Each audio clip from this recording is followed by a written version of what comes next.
इतनी बड़ी मर्यादा है कि हमारी बहू हमारी दी वस्तु पे निगरानी करने लगी और नहीं निकालती हूँ तो स्वामी के गले में फंसता है, जान के लिए आफत पड़ जाएगी। अब क्या करें? अब तो भगवती के सामने एक ही बात रह गई, क्रोध आ गया उस तिनके पे। उस तिनके पे क्रोध आ गया कि अरे दुष्ट, तू मेरे पति के लिए संकट पैदा कर देगा, इसलिए मैं तुझे ही भस्मीभूत कर देता हूँ। बस रखी भैया क्रोध के की, तू दूधो में भर के खरा दूधो में भर के राखी हो गया, कहीं ना राखी हो जाए तो गले में फंसे ना, आराम से दूध चाहते चला गया। तब तक कौशल्या जी भगवान राम के हाथ पकड़ ले, हे पुत्र रुक जाइए, हे पुत्र रुक जाइए। बेटा ना कहें भैया, बेटा ना कहें, अब हम बता दे बेटा क्या है भैया, पुत्र क्या है।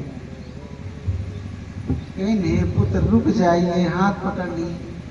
भगवान लखे लागे माता जी क्या होगा, अरे हम तो दूध पिए जाते हैं। कहीं नहीं बच्चा, पहले का वचन दिया। कहीं माता जी बताइए, मैं तो आपका ही तनय हूं, आपके लिए हमारे प्राण हाजिर हैं, आप जो कहेंगे मैं वही करूंगा।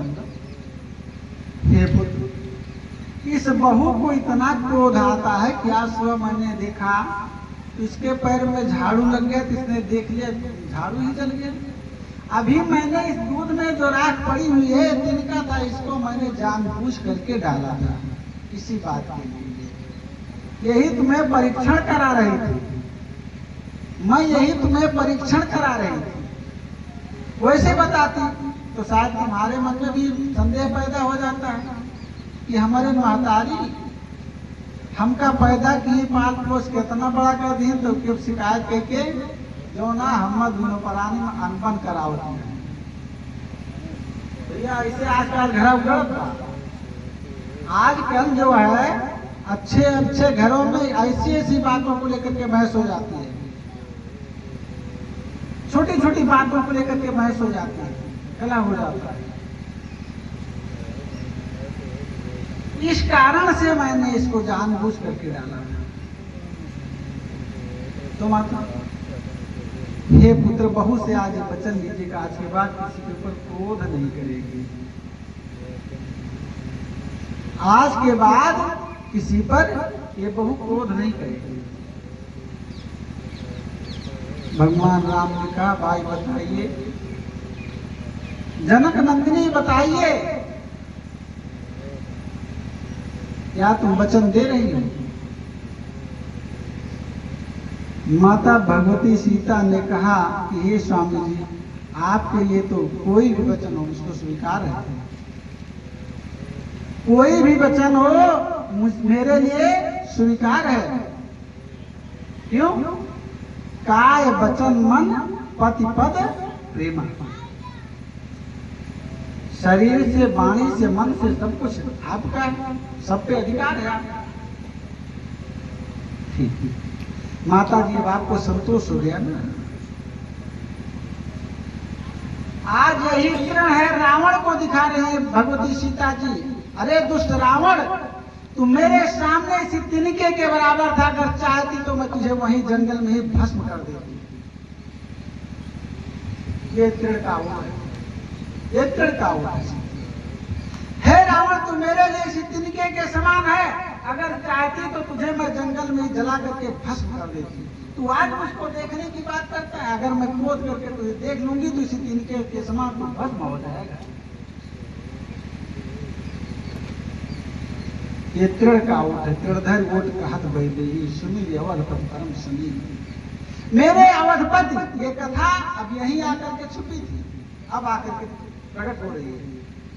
कह रहे मेरे जो परम स्नेही हैं, अवध के स्वामी हैं, उनको मैंने वचन दे दिया है, इस कारण से तुझे मैं जीवित देख रही हूं, इस कारण से मैं तुझे जीवित छोड़ रही हूं। भगवती इतनी दयावान है कि एक दुष्ट उठा ले गया, उनके साथ दुर्व्यवहार कर रहा है, जाने कितनी निश्चरियां भय दिखा रही हैं, लेकिन तब भी वो अपने सत्य को नहीं छोड़ रही, अपनी दया को नहीं छोड़ रही है। तब भी अपनी दया को नहीं छोड़ा भगवती ने। भगवान राम सीता जी के लिए इसी कारण से रोते थे, जानते थे भगवान राम ने जंगल में क्यों रोया? हागुन खान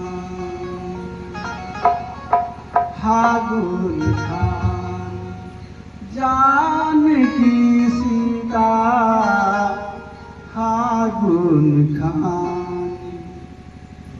जानकी सीता, रूपशील व्रत नेम पुनीता।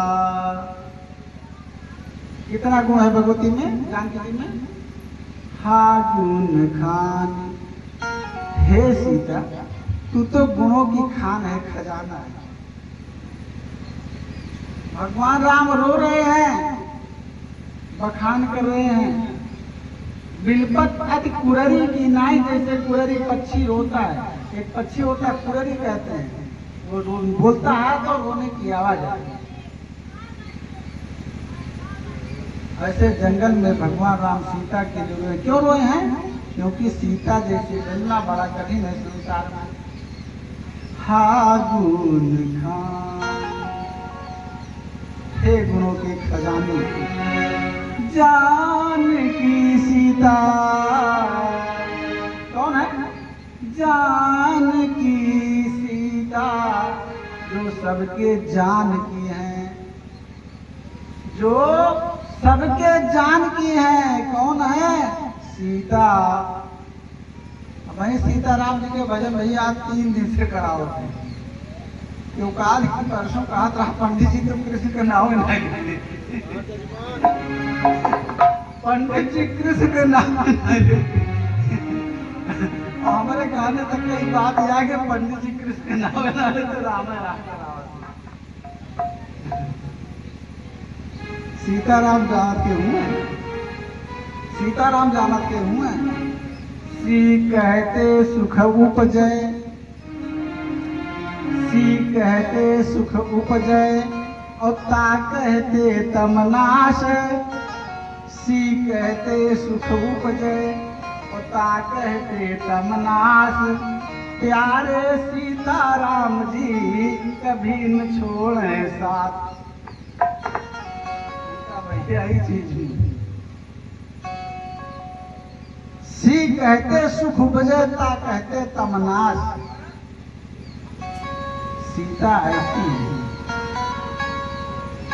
सीता का नाम सुख देने वाला है, और राम का नाम विश्राम देने वाला है। विश्राम देने वाला कैसे? अरे जब तबीयत खराब हो जा तो क्या हुआ? क्या कहा था बाबा? लेकिन राम नाम दायक विश्रामा, राम नाम दायक विश्रामा। राम के नाम लेने से आराम मिला है। पंडित जी आप तो कहियो ना देखे कौन आराम मिला। हमारे यहाँ सबका आराम हुआ है। जब राम ना रहते भैया क्या हुआ था? कहीं भैया बेराम हो गया है, बेराम हो गया, बिना राम हो गया, सबसे बिस्तर ले पड़ा। अगर राम न रही भैया बैठ ना सकते, तब बेराम बिना राम हो गया। बेराम भय पे मैंने बिस्तर ले गया।